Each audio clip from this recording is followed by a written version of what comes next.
Bonsoir François Asselineau. Bonsoir. Alors le Vaudreuil hier, vous serez à Caen demain et puis Cherbourg même dimanche.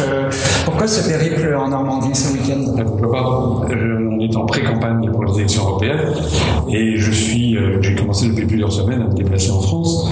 Donc je suis allé successivement dans l'Oise, dans Seine-et-Marne, dans les Côtes-d'Armor, dans le Finistère, dans le Morbihan, dans le Gard, dans l'Hérault, dans les Bouches-du-Rhône, dans le Vaucluse, dans l'Ardèche. Et maintenant me voici dans l'Eure, dans la Seine-Maritime, dans le Calvados et dans la Manche. Donc il est normal que j'aille un petit peu partout pour aller à la rencontre des Français et pour aller leur présenter le programme de l'Union populaire républicaine pour les élections européennes.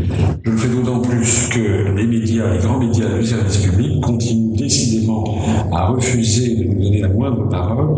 Depuis bientôt 2 ans, je n'ai plus une seule seconde sur toutes les chaînes du service public, pourtant financées par les contribuables. Et vous avez peut-être remarqué qu'il va y avoir un débat sur France 2 le 4 avril prochain, où France 2 a décidé de ne pas m'inviter non plus. C'est-à-dire que en France, désormais, les opposants à la construction européenne sont tout simplement interdits d'antenne. Voilà la situation du régime de Macron, qui est bien pire que le régime de Kadhafi ou le régime de Saddam Hussein d'une certaine façon. Alors peut-être sur le service public, je ne sais pas, on verra, mais en tout cas sur nos médias, vous êtes là. Justement, je vois vos affiches, vous disiez que vous étiez contre la construction européenne, plus ou moins. Oui. Sur vos affiches, il y a marqué en gros Frexit. Alors on pense à ce qu'on veut du Brexit, donc en Grande-Bretagne, mais avec la pub qu'on lui fait dans les médias français ou même dans les conversations, est-ce que c'est vraiment un bon axe de campagne pour cette élection européenne? Vous savez, ce qui se passe en ce moment au Royaume-Uni, c'est que les opposants au Brexit refusent le verdict des urnes de juin 2016.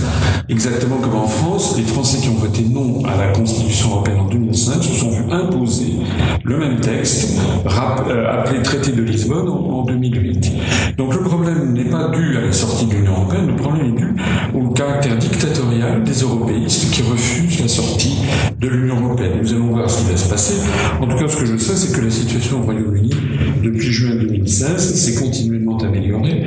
Le taux de chômage est de 4% au Royaume-Uni, c'est le plus bas taux de chômage depuis 40 ans, alors qu'en France, il est aux alentours de 9%, sans compter tous les stages parking, les petits boulots, etc. Si on y ajoute donc tous les emplois, les petits emplois masqués qui sont au masque de chômage, on doit avoir un taux de sous-emploi en France qui est de l'ordre de 15 à 18%. Dernière question, vous avez dit qu'on était en pré-campagne pour les élections européennes. Au niveau de la liste, votre liste, elle est bouclée ou il y a encore des réglages? Il y a encore des réglages à faire parce que on peut avoir une liste 100% UPR, ça n'est pas un problème, mais j'aimerais pouvoir avoir quelques personnalités extérieures et puis de façon générale, je ne vois pas pourquoi on se précipiterait encore pour annoncer notre liste puisque quasiment aucune liste n'est connue. Je rappelle que même En Marche semble avoir des difficultés à trouver sa propre tête de liste. Nous annoncerons probablement la liste au début du mois d'avril. Il faut déposer les listes dans la deuxième quinzaine du mois d'avril, donc on sera largement comment dirais-je, à la date. On aura les 2 mois d'avril et de mai pour faire campagne. Nous avons prévu 10 très grandes réunions publiques, des meetings en fait de campagne dans 10 grandes villes de France. Et puis également, nous avons un grand rendez-vous le 1er mai à Paris, où on va essayer d'avoir un maximum de monde dans la rue pour réclamer le Frexit. Bien, merci François Asselineau. Merci beaucoup.